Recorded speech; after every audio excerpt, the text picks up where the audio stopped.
L'équipe, juste pour information, sachez que désormais, vous pouvez retrouver tous mes contenus sur YouTube, bien sûr, mais aussi dès le lendemain sur Spotify.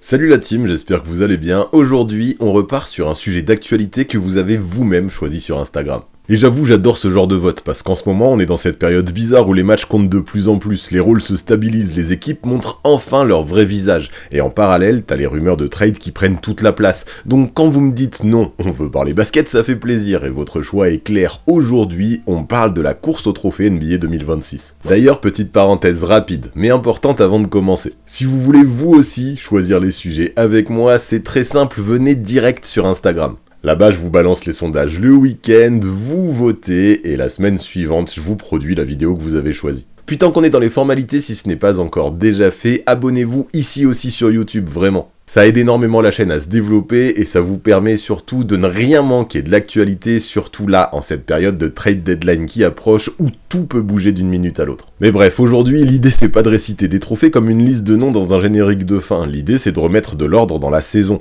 Qui est en tête pour les principaux awards? Pourquoi certains dossiers sont propres et d'autres plus fragiles qu'ils en ont l'air? Et surtout, qu'est-ce qui compte vraiment pour les votants en 2026 avec la règle des 65 matchs, les bilans d'équipe et le narratif? On va faire ça proprement, des critères clairs, des favoris, et à la fin, vous aurez une photo nette d'où en est la course à l'heure actuelle. Alors installez-vous bien, servez-vous une bonne tisane pour rester focus tout du long, nous on lance ça tout de suite.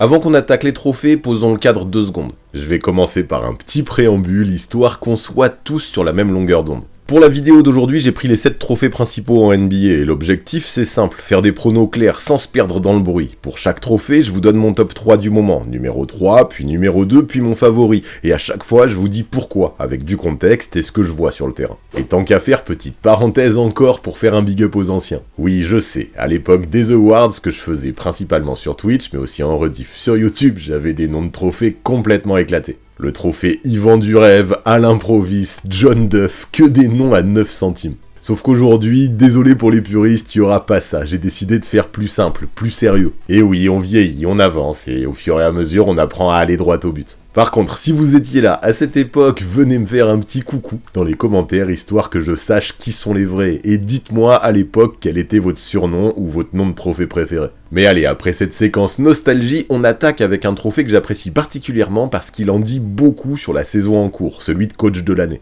Déjà, faut qu'on soit clair, ce trophée c'est rarement le meilleur technicien pur, c'est un mix entre résultats et histoire racontable. Les votants récompensent surtout une équipe qui fait mieux que prévu, un bilan qui saute aux yeux, et si en plus il y a un contexte fort, blessure, effectif chamboulé, jeune groupe, changement d'air, là tu coches beaucoup de cases. Le jury aime aussi quand l'identité est lisible, une défense, une discipline, une constance, et dernier point, certains coachs partent handicapés parce qu'ils coachent déjà une armada attendue tout en haut. Pour être coach de l'année, il faut mettre en avant la structure, le progrès, plus que le talent de l'effectif. Et c'est exactement en prenant ça en compte que j'ai choisi mes 3 lauréats du jour. Du coup, en numéro 3, je mets Joe Mazzulla de Boston, et je sais ce que vous allez me dire. Boston, c'est Boston, on sait qu'ils sont bons. Sauf que cette saison, le contexte est violent. Tatum est out avec sa blessure au tendon d'Achille, et normalement, ça te casse une saison de contender. Sauf que les Celtics, début janvier, ça squatte quand même le haut de la conférence Est. Et ce que j'aime dans son dossier, c'est que ce n'est pas juste on survit. L'été a bougé, il a dû recoller une hiérarchie, et tu sens des rôles plus clairs autour de lui. Aujourd'hui, je mets Mazzulla en 3 parce qu'il fait gagner une équipe décimée, tout simplement.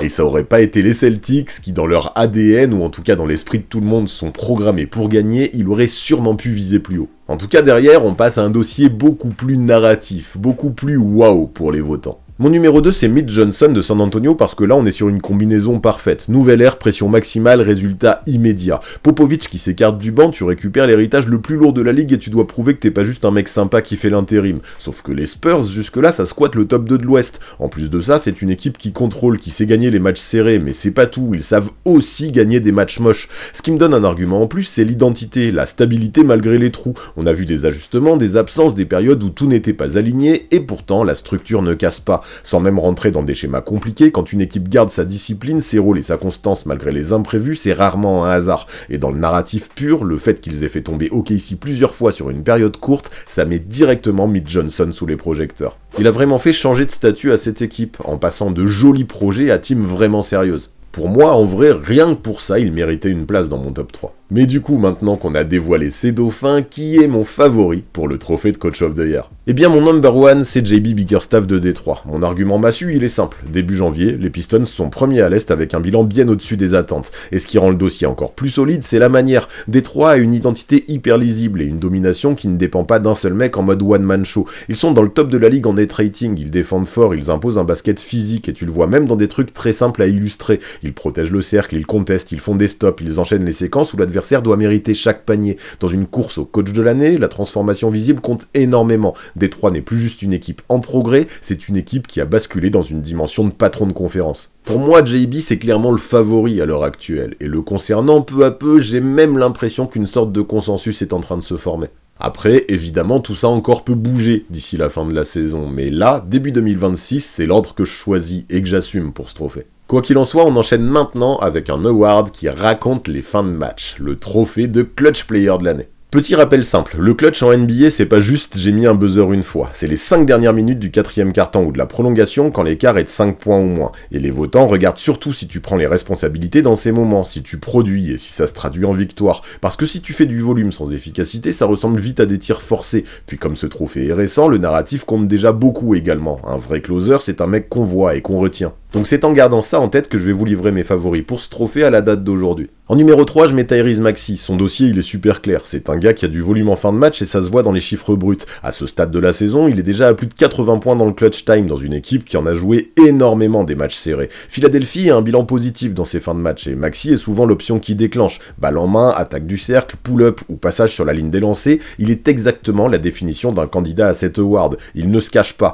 Le seul truc qu'il maintient derrière les autres aujourd'hui, c'est que son efficacité sur ses tirs clutch n'est pas la plus folle. Il a le courage de prendre tous les gros tirs, mais pour rivaliser avec ses concurrents, il lui manque peut-être un tout petit peu de propreté. C'est bien donc pour Maxey, mais c'est pas suffisant. Alors pour continuer maintenant, on va parler d'un candidat qui à première vue coche toutes les cases d'un futur gagnant. En numéro 2, Cade Cunningham. Là, on est sur un profil qui plaît autant aux passionnés qu'à ceux qui aiment les belles histoires, parce que ce qu'il fait est à la fois lisible et chiffré. Cade est proche des 100 points dans le clutch time depuis le début de la saison, et surtout, il le fait avec une efficacité très solide, autour de 50% au tir. Ça, c'est énorme, parce que plus t'avances dans la fin de match, plus les tirs sont contestés, plus les défenses savent ce que tu veux faire, et lui arrive quand même à se créer un tir correct. Puis l'autre argument qui pèse lourd, Détroit a un bon bilan dans les matchs serrés, donc tu peux raconter un truc simple, quand ça se joue au mental, Cade contrôle, et les Pistons gagnent souvent. Il n'empile pas juste des points, il transforme les fins de match au couteau en victoire, et ça c'est super important. Et si Cade est seulement deuxième, c'est qu'au-dessus de lui, il y a un autre gars dont le profil est encore sûrement plus difficile à démonter. Mon numéro 1 aujourd'hui c'est Shai Gilgeous-Alexander. Là tu prends la même recette que Cade en version encore plus tranchante. Shai est le leader en points clutch en NBA avec une adresse elle aussi très solide. Mais le détail qui tue c'est le contexte. Il produit autant, voire plus, en ayant eu moins de matchs serrés que les autres candidats. Autrement dit, il n'a pas besoin de 25 fins de match tendues pour empiler les points. Sa force c'est quand OKC est dans le money time. Il fait très vite basculer le match. Puis au-delà des chiffres, on le voit tous. En fin de rencontre, le plan A est évident. Le ballon va dans ses mains et soit il marque, soit il force la défense à surréagir pour créer un tir propre à un coéquipier. Dans un vote, c'est exactement le profil closer qu'on récompense habituellement. Pour moi, pour ce trophée, actuellement, il est le numéro 1 obvious, mais ça veut pas dire que c'est totalement plié pour la fin de la saison. Ceci dit, pour le moment, début 2026, c'est bien ce podium qui me semble le plus évident pour cet award. Alors maintenant, on enchaîne avec un trophée que j'aime bien parce qu'il met en valeur les rotations sérieuses et la profondeur de certains effectifs. Le Sixth Man of the Year, ce n'est pas juste le meilleur scoreur du banc, c'est plus que ça. Déjà, règle capitale, pour être vraiment éligible, il faut sortir du banc plus souvent que tu ne démarres titulaire, sinon ton dossier devient fragile, voire inéligible. Ensuite, les votants récompensent l'impact immédiat, le mec qui entre et qui change la physionomie d'un match. Et ce qui revient tout le temps dans les critères, c'est un mix entre régularité et contexte. En gros, si ton équipe gagne et que toi tu incarnes l'arme du banc, ça imprime une vraie image indélébile dans le cerveau des votants. Et d'ailleurs, petit aparté, j'ai bien pensé à Anthony Black qui fait une très grosse saison, mais que j'ai décidé de ne pas mettre dans mon top 3. Et ouais, aujourd'hui, il commence les matchs de plus en plus souvent avec Orlando, donc attention à l'éligibilité, c'est ça qui le pénalise aujourd'hui. Mais peu importe, même sans lui, mon top 3 du jour, il raconte 3 profils différents, qui ont chacun leurs forces et leurs arguments.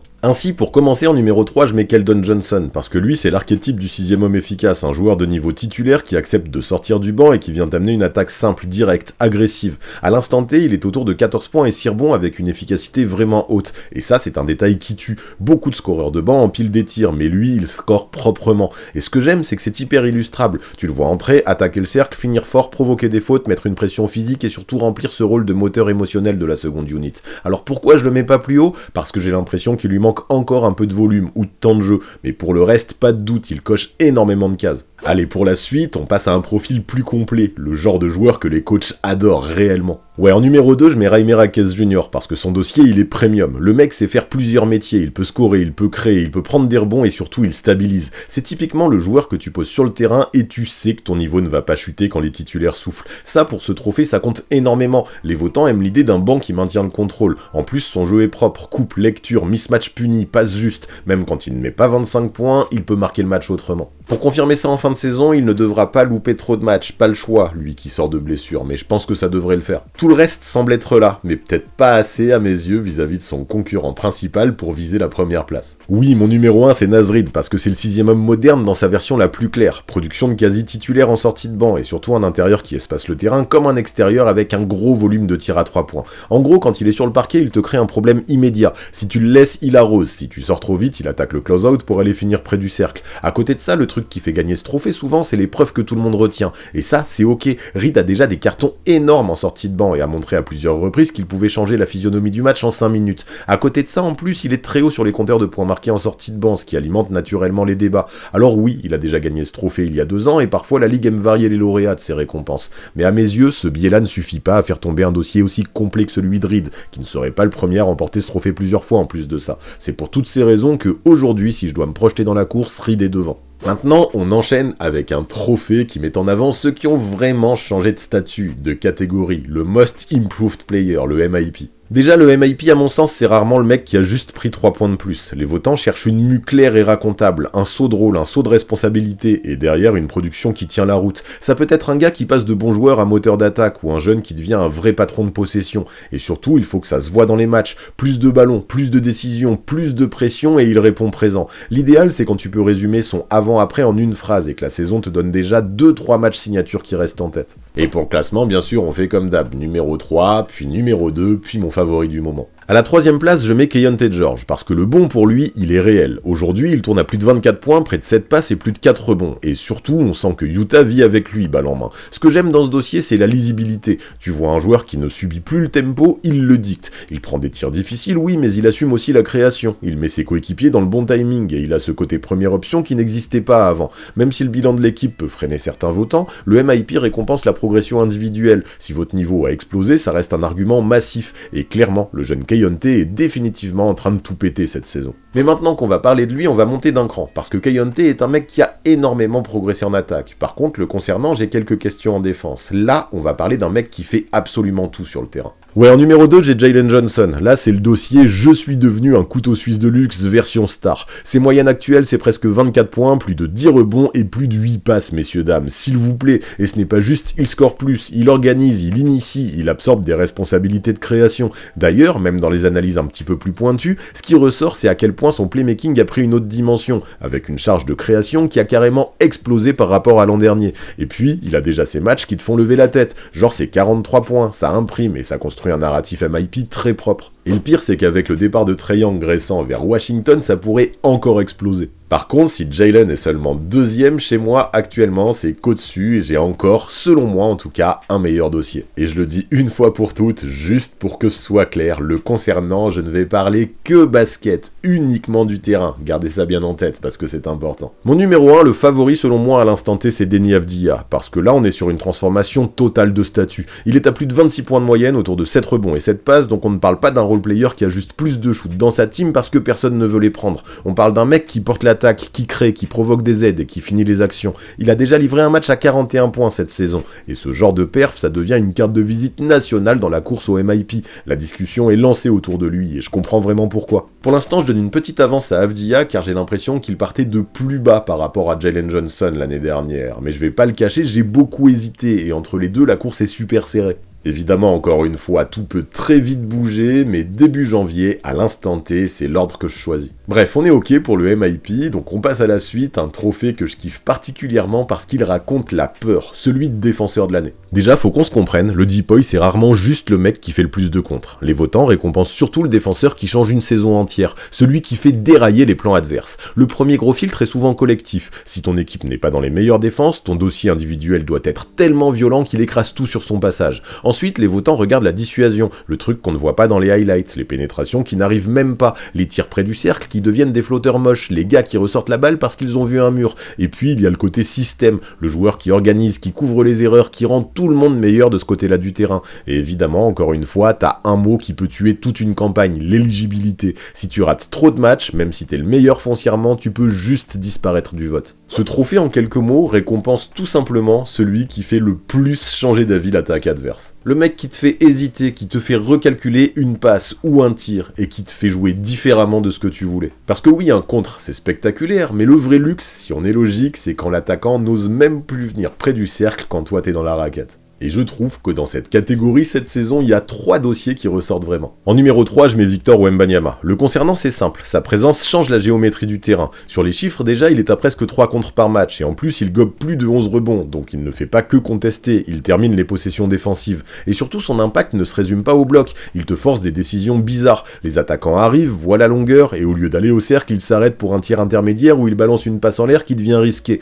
Même quand il ne touche pas la balle, il influence la possession. Le seul truc qu'il bloque aujourd'hui, et c'est énorme, c'est le compteur de match. À cette date, il a déjà loupé 14 rencontres, et avec la barre des 65, vous captez le problème, le dossier doit rester clean jusqu'à la fin, sinon ça saute. Et c'est pour ça qu'à l'instant T, je ne peux pas le mettre plus haut. Ouais, en gros, 4 matchs de plus de loupé le concernant cette saison, et son dossier tombe à l'eau. Si les Spurs confirment qu'ils ont de vraies ambitions cette année en play-off, ils auront tout intérêt à l'économiser, quitte à dire bye-bye au trophée. Mais si on parle niveau pur, je le dis franchement, sur une saison complète, Wemby peut gagner ce trophée. Il a cette polyvalence rare pour un géant, protéger le cercle, venir en aide, et quand ça switch, il n'est pas lent comme un pivot de l'ancien monde. Sauf que le Deepoy, ça récompense aussi la continuité. C'est le seul frein, mais c'est un frein qui peut t'effacer du classement sans débat. C'est mon seul problème le concernant. Alors pour la suite, maintenant, on passe sur une école plus classique, qui a déjà eu son succès par le passé, et qui reste toujours très efficace. En effet, en numéro 2, je mets Rudy Gobert. Il est toujours là, parce que le truc avec Rudy, c'est qu'il rend la raquette inconfortable à tout le monde, soir après soir, sans avoir besoin d'un highlight viral. Son pouvoir, c'est la dissuasion. Il te fait jouer ailleurs, il te pousse à finir plus loin, et il impose une discipline à tout ce qui se passe autour de lui. Puis il y a un point important que les gens sous-estiment, le rebond défensif. C'est de la défense. Forcer un tir dur, c'est bien. Finir l'action en sécurisant la balle derrière, c'est ce qui transforme un stop en vraie possession gagnée. Et Gobert, dans ce registre-là, reste une référence. Angle, verticalité, présence, stabilité. Et à mes yeux, s'il ne reste que deuxième, c'est que par rapport à son principal concurrent, il lui reste une petite case à cocher. Souvent, le Deepoy, c'est le meilleur défenseur de la meilleure défense de la ligue, et aujourd'hui, ce bonus collectif, Gobert ne l'a pas autant que mon favori. Son dossier individuel est ultra lisible, ultra crédible, mais il est plus dans le registre encre parfaite que dans le registre je permets à mon équipe d'être numéro 1 de ce côté-là du terrain, et pour moi, ça le pénalise un petit peu. Et justement, mon numéro 1 correspond exactement à ce profil, il remplit tous les critères, j'ai l'impression. Vous l'aviez peut-être deviné, mon favori à l'instant T, c'est Chet Holmgren, parce que là, le dossier est propre et il se vend en une phrase. Oklahoma City a le meilleur bilan de la ligue et domine la NBA en étouffant ses adversaires. Sur ce qu'on voit, c'est une défense qui agresse mais qui reste contrôlée. Ils volent plus de 10 ballons par match et ils forcent presque 18 pertes de balles en face. Et derrière cette pression, t'as Holmgren qui sécurise. Presque 2 contres par match, une présence au cercle et suffisamment de mobilité pour ne pas être sorti du terrain dès que ça écarte trop le jeu. Ce n'est pas juste un contreur, c'est une assurance. Quand ça pénètre et que ça panique, lui, il est là, au bon endroit, sans faire faute bêtement, et je trouve ça très fort. Puis ce que j'aime dans sa campagne, c'est qu'elle est simple à comprendre, même pour un casual. Vous regardez OKC, vous voyez tout de suite la colonne vertébrale, pression sur les porteurs, main active partout, et Holmgren en dernier rideau. Le dossier coche les cases que les votants adorent, une équipe qui défend fort, un rôle clair, des stats visibles, et pour l'instant, un volume de match qui tient la route. Quand ton dossier est aussi sérieux en janvier, ça crée un réflexe chez les médias, ils savent déjà comment raconter le narratif du Deepoy. Par contre, avant de passer au prochain trophée, laissez-moi parler d'une mention qui me tenait à cœur. Isaiah Stewart, défenseur du mois de décembre dans la conférence Est, mérite qu'on le cite. Je dis pas qu'il est top 3 aujourd'hui parce que ce trophée c'est aussi une question de place médiatique et de visage évident, mais si vous regardez Détroit cette saison, l'identité défensive est réelle, c'est dur, c'est physique, et Stewart, dans l'intensité, la protection, l'impact au contact, il a un vrai dossier d'outsider. Typiquement le genre de mec qu'on oublie dans les débats alors qu'il est en train de poser une saison de défenseur de très haut niveau. Pour moi, il ne manque que très peu de choses pour qu'il puisse intégrer le top 3 et ça ne m'étonnerait pas qu'il y accède d'ici la fin de saison. En tout cas, maintenant que cette mention est faite, on peut continuer et maintenant on passe à un trophée qui raconte la hype, mais surtout la production, celui de rookie de l'année. Déjà, faut qu'on soit clair, le Rookie of the Year, c'est rarement le rookie le plus fort sur le papier. Les votants récompensent surtout celui qui, tout au long de la saison, ressemble déjà à un vrai joueur NBA. Ça veut dire du volume qui tient dans la durée, un rôle réel qui compte dans les matchs, une efficacité au moins acceptable pour un rookie, et surtout une régularité. Parce que le piège, c'est le pic de 3 semaines, ça fait du bruit, puis ça retombe. Et l'autre truc qui aide énormément, c'est le narratif simple. Soit tu portes une attaque, soit tu changes une équipe, soit tu fais des trucs rares pour ton âge. Si tu peux mettre en avant ton dossier en une seule phrase, t'as déjà un avantage. Et avec ça en tête, à ce jour, ma photo du moment, elle ressemble à ça. Numéro 3, VJ Edgecombe, et son dossier remplit beaucoup de colonnes. Edgecombe ne se limite pas à mettre des points. Là, on est sur des moyennes d'environ 17 points, plus de 5 rebonds, plus de 4 passes, donc déjà une ligne complète. Et surtout, la grosse différence, c'est l'impact sur les résultats. Philly est clairement meilleur quand il joue, et ça, pour un rookie, ça pèse dans la conversation. Le truc que j'adore chez lui, c'est qu'il a déjà ce côté action qui gagne, des stops, des séquences pleines d'énergie, et même du sang-froid en fin de match. Les chiffres clutch sont dingues pour un rookie, avec une adresse à 3 points très haute dans ces moments-là. S'il n'est pas plus haut aujourd'hui, c'est juste parce que les deux devant ont un dossier plus simple à vendre en attaque, plus de volume, plus de régularité et un narratif encore plus évident, mais dans une autre cuvée, il aurait pu prétendre au trophée sans problème à mon avis. Alors maintenant qu'on a parlé de lui, on monte d'un cran et on parle d'un profil qui est du genre à ce que tout le monde le remarque tout de suite. Mon numéro 2, c'est Con Knuppel. Là, le dossier est limpide, il tourne autour de 20 points avec plus de 5 rebonds et environ 3 passes, donc une production de première option tout en étant rookie. Et ce qui fait exploser son cas, c'est le tir. Gros volume, grosse adresse et des matchs signatures qui restent en tête, comme sa grosse perf contre OKC avec 5 tirs à 3 points inscrits. En plus, il a une vraie série de matchs à 15 points ou plus, donc tu sens que ce n'est pas juste un feu de paille, c'est plus que ça. Collectivement, quand il est aligné avec les cadres de Charlotte, l'équipe tourne mieux, ça fit. Alors pourquoi je ne le mets pas numéro 1 quand on sait tout ça ? Parce que son argument principal, c'est l'attaque pure, alors que le favori a un dossier plus global, plus rookie franchise des deux côtés du terrain. Donc vous l'avez compris, mon numéro 1 pour ce trophée, c'est le gars qui a le package le plus complet et le plus facile à mettre en avant. Mon favori, là, début janvier, c'est Cooper Flagg, parce que son dossier coche toutes les cases du rookie futur superstar. Il est à presque 19 points, autour de 7 rebonds, plus de 4 passes, donc il touche à tout. Dallas lui demande beaucoup, et ça se voit, responsabilité, minutes, fin de match, et même quand il traverse une petite période moins propre au tir, le fameux moment où on parle de rookie wall, il continue d'impacter le match. À côté, il a déjà ce genre de soirée qui rebooste tout le narratif, comme son match à Sacramento, où il met 20 points avec 8 rebonds et 6 passes, et où Dallas surtout profite vraiment de ses minutes sur le terrain. En gros, il a la prod, il a le rôle, il a le narratif, et à mes yeux, c'est ça qu'il met en tête pour ce trophée aujourd'hui. Allez, le Rookie of the Year, c'est réglé, comme tous les trophées secondaires, il est temps d'arriver au gros morceau, le award du MVP. Pour ce trophée, je préfère être cash direct, parce que c'est souvent autour de celui-ci que les débats partent complètement en sucette chaque année. Le MVP, c'est pas juste le meilleur joueur sur Terre, il faut une production énorme, une efficacité qui tient sur des mois, et des résultats collectifs qui te mettent tout en haut. Les votants adorent pouvoir résumer le dossier simplement, et depuis la règle des 65 matchs, si t'es trop absent, là encore, t'es hors jeu. D'ailleurs, typiquement, Jokic avait encore démarré sa campagne comme un MVP naturel, mais avec sa blessure au genou et le fait qu'il soit annoncé out sur le report officiel, l'éligibilité risque d'être un problème.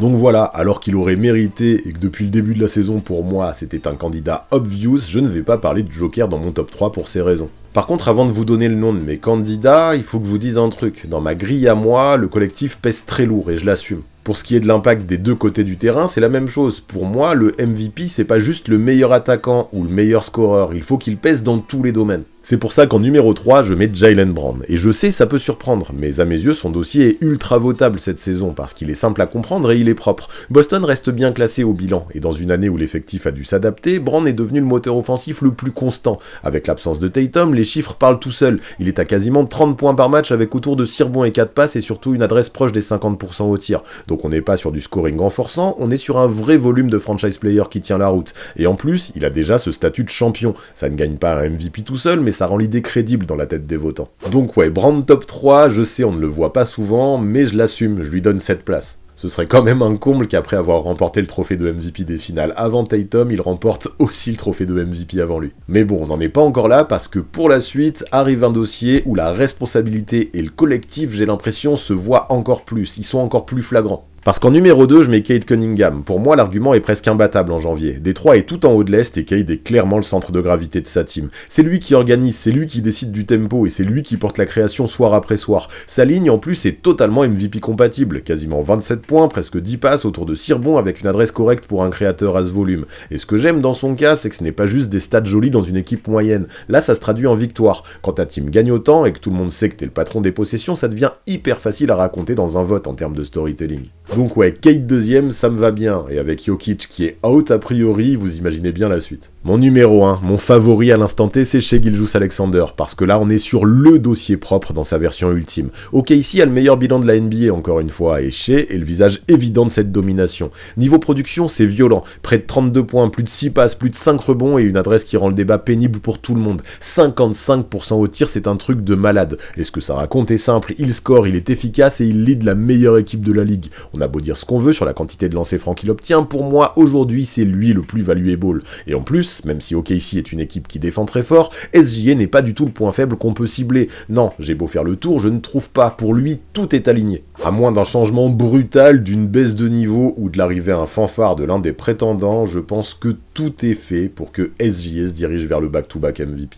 Donc ouais, mon top 3, il est là. Mais avant que la section commentaires prenne totalement feu, laissez-moi anticiper un truc. Parce que ouais, je commence à vous connaître un peu. Oui, Luka Doncic n'est pas dans mon top 3 MVP alors qu'il est à plus de 33 points par match et qu'il domine la ligue en termes de scoring. Je comprends que ça puisse choquer. Mais justement, c'est là où ma lecture est différente. Comme je le disais, si le MVP était juste le trophée du meilleur joueur offensif, Luka serait candidat à la place numéro 1 sans problème. Sauf que moi, je regarde le plafond global. Et les Lakers, malgré un bon bilan, ont un problème défensif réel. Et Luka, dans cette réalité-là, il a aussi sa part de responsabilité. C'est sévère, je le conçois, mais c'est comme ça. Si je veux coller à mes critères, je pense que c'est le choix le plus cohérent. Ce que je voulais, c'était récompenser des dossiers plus complets et plus propres collectivement. Et désolé, selon moi, vu les 3 qui sont devant lui, Luka n'a pas de place sur le podium. Mais bref, après cette unpopular opinion, c'est à vous de jouer maintenant, il est temps de me rentrer dedans. Dites-moi votre top 3 MVP début janvier, qui vous mettez au sommet et surtout pourquoi. Pareil pour les autres trophées, faites vivre les débats, donnez des arguments, pas juste des noms, je veux tout savoir. Puis si vous voulez me donner un coup de main sur YouTube et que vous ne voulez rien manquer, je le répète, mais pensez à vous abonner, qu'on l'atteigne un jour cette barre des foutus 100K. À côté de ça, pareil, si la vidéo vous a plu, je compte vraiment sur vous pour utiliser la nouvelle feature et pour la booster, pour la mettre en avant. Ça aide vraiment dans l'algorithme. Alors allez-y la team, moi je vous retrouve tout de suite dans la section commentaires.